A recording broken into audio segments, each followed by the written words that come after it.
निकलेगा, कब last date होगी, कब आपको एडमिट कार्ड मिलेगा, कब आप एग्जाम देने जाओगे, एग्जाम की डेट क्या होगी, और साथ ही साथ रिजल्ट कब आएगा और कॉलेज में एडमिशन कब होगा। ये पूरे प्रोसेस को आज हम समझने वाले हैं और जानने वाले हैं, ये सभी तिथियों को। तो नजर स्क्रीन पर होनी चाहिए, मजा आएगा भाई, हर एक कॉन्सेप्ट आपका क्लियर हो जाएगा। क्योंकि बहुत बच्चों के कॉमेंट आ रहे थे कि सर हमें बताइए, हमें बड़ा डर लग रहा है कहीं हमारा फॉर्म छूट ना जाए, हम उसी अकॉर्डिंग अपनी प्रिपरेशन करेंगे, ये चीज़ें हैं।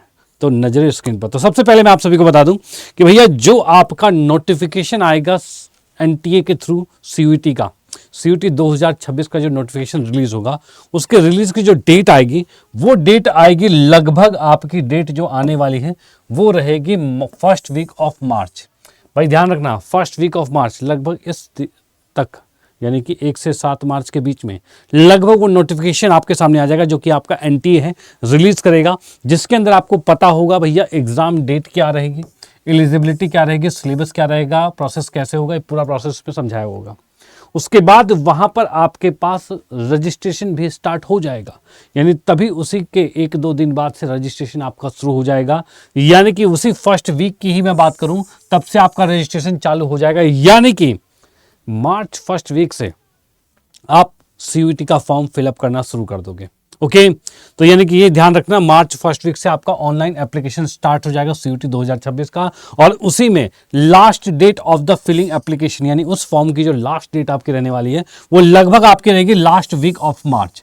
यानी आपको कहा जाए तो भाई जैसे कि 4-5 मार्च के आसपास स्टार्ट होगा, ठीक है, और उसके बाद ये 24-25 तारीख तक लगभग कहा जाए ये आपके डेट चलते रहेंगे, जिसके अंदर आपको रजिस्ट्रेशन करना होगा, आपको फॉर्म फिलअप करना होगा।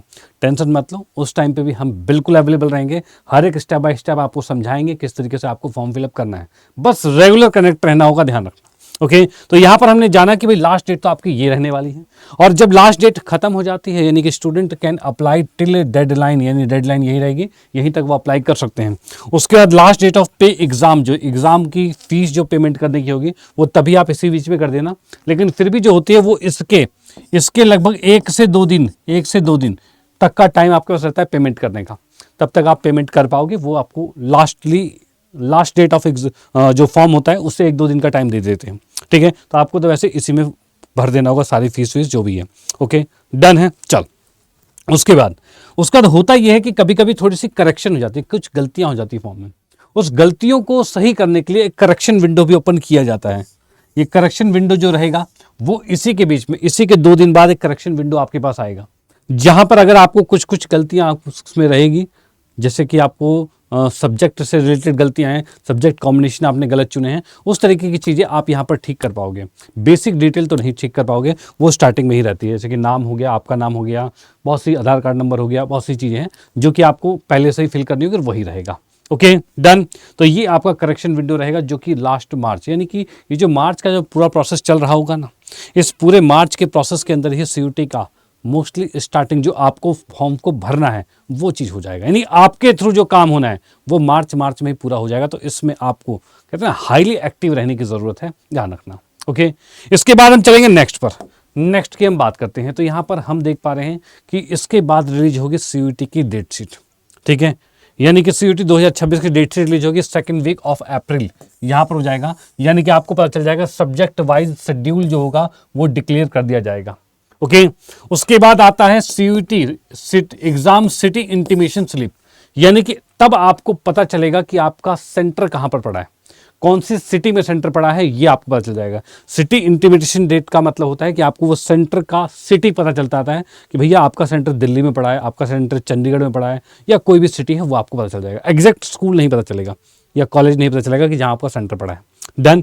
तो वहाँ यहाँ पर हम सिटी इंटीमेशन डेट जो रहेगा वो आपको मिलेगा भैया फर्स्ट वीक ऑफ मई के फर्स्ट वीक में आपको लगभग मिल जाएगा सिटी इंटीमेशन डेट, जिसमें एग्जाम के सिटी का डिटेल आउट हो जाएगा। और उसके बाद एडमिट कार्ड रिलीज होता है। देखो एडमिट कार्ड रिलीज होता है, देखो यहाँ पर मैं आपको बता दूं कि जो एडमिट कार्ड आपका रिलीज होता है, ये एडमिट कार्ड आपका first week of May release होगा, लेकिन उस पर भी निर्भर करता है, जरूरी नहीं यहाँ पर होगा। होता यह है कि जो एग्जाम की डेट होगी, सीयूईटी 2026 का एग्जाम होगा, वो मई से जून के बीच में चलता रहेगा। मई में भी मैं आपसे कहूं तो मिड मई की बात करूंगा, मिड मई यानी 12 मई 13 मई, पिछली बार भी जो एग्ज़ाम हुआ था 2025 में वो 13-14 मई के आसपास में हुआ था एग्ज़ाम, यानी तभी से आपका एग्ज़ाम स्टार्ट होगा। जिसका पहला एग्ज़ाम होगा, पहले दिनों में एग्ज़ाम होगा, उसके लगभग एक वीक पहले, एक सप्ताह पहले उनके पास उनके एडमिट कार्ड रिलीज हो जाता है और वो उसको डाउनलोड कर पाएंगे। वो हॉल टिकट जो है वो डाउनलोड कर पाते हैं एक वीक पहले के लगभग, ठीक है। ऐसा नहीं कि भाई अगर मान लो 13-14 मई को पेपर स्टार्ट होता है और किसी का 30 मई को पेपर है, वो 30 मई का भी भैया फर्स्ट वीक में ही आ जाएगा, तो नहीं, फर्स्ट वीक में नहीं आएगा। फर्स्ट वीक में उनका आएगा जिनका स्टार्टिंग में एग्जाम रहेगा, उसका लगभग फर्स्ट वीक के एंड में एग्जाम एडमिट कार्ड डाउनलोड करने का ऑप्शन आ जाएगा, वहां से वह एडमिट कार्ड को डाउनलोड कर पाएंगे। तो इस चीज़ का ध्यान रखना, जब भी आपका एग्जाम रहेगा उससे एक वीक पहले ही आप एडमिट कार्ड को डाउनलोड कर पाओगे और उसके बाद उसमें आपको पूरी डिटेल मिल जाएगी कि कहाँ सेंटर पड़ा है, कौन सा कॉलेज है, ठीक है, और उसके अकॉर्डिंग आप वहाँ के पूरी जर्नी तैयार कर लोगे कि भैया कैसे आपको वहाँ पर पहुँचना है, ठीक है। वैसे कोशिश होती है, मोस्टली कोशिश होती है कि आपकी सिटी में ही आपका सेंटर पड़ जाता है या आपके आसपास में अगल बगल में जहाँ तक हो सके वहाँ रहेगा। कई बार ऐसा होता है, कुछ स्टेट ऐसे होते हैं, कुछ जगह ऐसी होती है जहाँ से बच्चों ने फॉर्म भरा होता है, वो बहुत ही दूर होता है, बहुत किसी गाँव में, तो उनको उनके नज़दीकी किसी सिटी में जाकर एग्ज़ाम देना होता है, ठीक है, ऐसी चीज़ें हो जाती हैं। ओके, तो ये चीज़ें रहती हैं यहाँ पर, यानी कि आपको ध्यान देना है कि आपका जो फाइनल एग्ज़ाम रहने वाला सीयूटी का वो रहेगा मई के मिड से जून के लगभग में, इसके बीच में आपका एग्ज़ाम रहेगा, जहाँ पर पूरा एग्ज़ाम कंडक्ट होगा और आपको वहीं की तैयारी करनी है, ठीक है, वहीं की तैयारी करनी है, ध्यान रखना। और जब आप एग्ज़ाम दे लोगे तो उसके बाद भी कन्फ्यूज़न, सर रिजल्ट कब आएगा? तो बेटा रिजल्ट डायरेक्ट नहीं आता, कैसे कैसे आता है वो समझिए। तो रिजल्ट की अगर मैं बात करता हूँ तो यहाँ पर सबसे पहले बता दूँ कि आएगा प्रोविजनल आंसर की आएगी। कब आएगी? तो लगभग 3rd वीक ऑफ जून, जून के तीसरे वीक में लगभग आपके पास आएगी क्या, प्रोविजनल आंसर की आएगी। यानी कि आप उसमें देखोगे रेस्पॉन्स शीट मिलेगी, प्रोविजनल की रिलीज किया जाएगा उसके अंदर, और उसके बाद वो जो प्रोविजनली मतलब समझ लो कच्चा आंसर की आपके सामने आ गया कि भाई इतनी ये आंसर उन्होंने बता दिए कि ये आपका जो भी आंसर शीट था उसके अकॉर्डिंग इस क्वेश्चन का ये आंसर सही था, इस क्वेश्चन का ये आंसर सही था, ये था, उसके अकॉर्डिंग आप क्या करोगे, उसको पूरा टैली कर लोगे भाई, उसको देखकर पूरा टैली कर लोगे कि मेरे कितने क्वेश्चन सही हैं कितने गलत हैं, वो आप वहाँ पर देख पाओगे।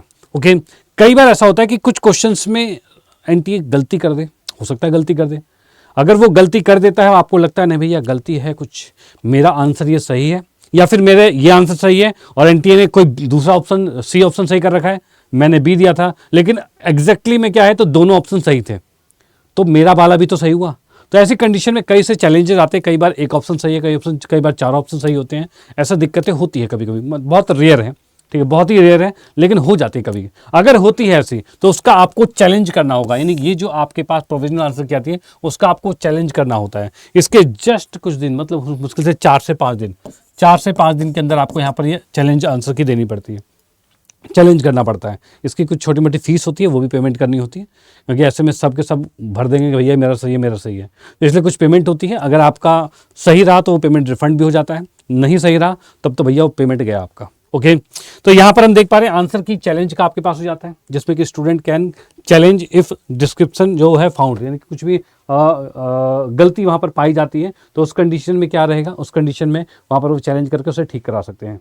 और उसके बाद, उसके कुछ दिन बाद आपके पास फाइनल आंसर की रिलीज आती है, यानी फाइनली आपको पता चल पाता है कि आपके कितने मार्क्स आए हैं।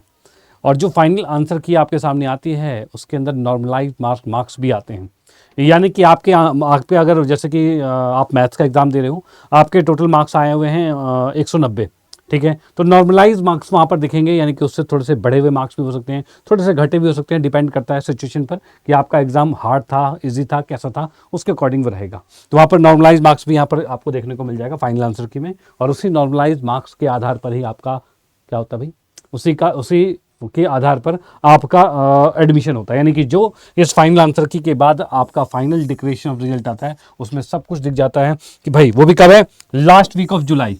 इसके अंदर आपको स्कोर कार्ड मिल जाता है, पूरा स्कोर कार्ड मिल जाता है, क्या आपका स्कोर है, क्या नॉर्मलाइज मार्क्स है, हर चीज़ बिल्कुल डिटेल में यहाँ पर आपको देखने को मिल जाती है, जो कि लगभग आपको देखने को मिलेगी last week of July. Okay, और जब ये डिक्लेरेशन हो जाएगा उसके बाद फाइनली मिलेगा आपको आपका ड्रीम कॉलेज, आपका ड्रीम कॉलेज। ऐसे नहीं मिलेगा कि भाई रिजल्ट आ गया सीधा एडमिशन हो गया, नो। इसके बाद होता ये है कि हर एक कॉलेज, यूनिवर्सिटी कहूँगा मैं, जैसे दिल्ली यूनिवर्सिटी है, BHU है, इलाहाबाद यूनिवर्सिटी है और भी अदर यूनिवर्सिटी, सब अपना अपना फॉर्म रिलीज़ करते हैं दोबारा से। यानी कि आपके पास जो आंसर की आई है यहाँ पर, यानी आंसर जो आए हैं, आपका जो डिक्लेयर हुआ है यहाँ पर रिजल्ट, आपका स्कोर कार्ड जो आपके हाथ में आया है कि भैया हमने सीयूटी में एग्जाम दिया, हमारा ये स्कोर आया है, उस स्कोर के आधार पर आपको दोबारा फॉर्म फिलअप करना होगा। जैसे दिल्ली यूनिवर्सिटी अपना फॉर्म अलग निकालेगा, ठीक है, इलाहाबाद यूनिवर्सिटी अलग निकालेगा, बीएचयू अलग निकालेगा, सबकी डेट अलग अलग होगी। सबसे पहले लगभग आपको दिल्ली यूनिवर्सिटी ही देखने को मिलेगा, ठीक है। आप उस दिल्ली यूनिवर्सिटी में फॉर्म फिलअप दोबारा से करोगे और कहोगे मेरे इतने मार्क्स आए हैं, ठीक है। उसके बाद दिल्ली यूनिवर्सिटी अपनी कट ऑफ निकालेगा कि भैया मैं इतने नंबर वाले को इस कॉलेज में एडमिशन दे रहा हूँ, इतने नंबर वाले को इस कॉलेज में एडमिशन दे रहा हूँ, तो उसके अकॉर्डिंग वो एडमिशन होगा। वो प्रोसेस डिपेंड करता है कॉलेज के ऊपर, यानी इसी के बाद विद इन वन मंथ कहूँगा मैं, आपको सब कुछ प्रोसेस मिल जाएगा, यानी जुलाई के बाद अगस्त तक में पूरा एडमिशन हो जाएगा। ओके, इस बात का ध्यान रखना। डन। तो ये आई थिंक आप सभी को बिल्कुल बात समझ में आ गई होगी, अब शायद किसी प्रकार की कोई दुविधा ना हो। और अब मैं आपको बताना चाहूँगा कि आपकी बेहतरीन प्रिपरेशन के लिए हम यहाँ पर लगातार जुड़े हुए हैं सीयूटी हिंदी मीडियम में, तो बिल्कुल जुड़े रहिए, पढ़ते रहिए, मुस्कुराते रहिए और आगे बढ़ते रहिए। ओके, अगर आपने बेस्ट प्रिपरेशन करनी है तो हमारे बैचेस के साथ जरूर जुड़िए, जिससे कि आपको सफलता ज़रूर मिले, क्योंकि बहुत सारे बच्चे पिछले साल भी एडमिशन लिए थे, इस बार भी लेंगे, और उसमें अगर आपका नाम रखना चाहते हो तो भैया जुड़ जाओ। ओके, रेगुलर क्लास लेनी शुरू कर दो, मज़ा तो आता रहेगा। ओके, तो मिलते हैं क्लास में। ओके, बाय, जय हिंद।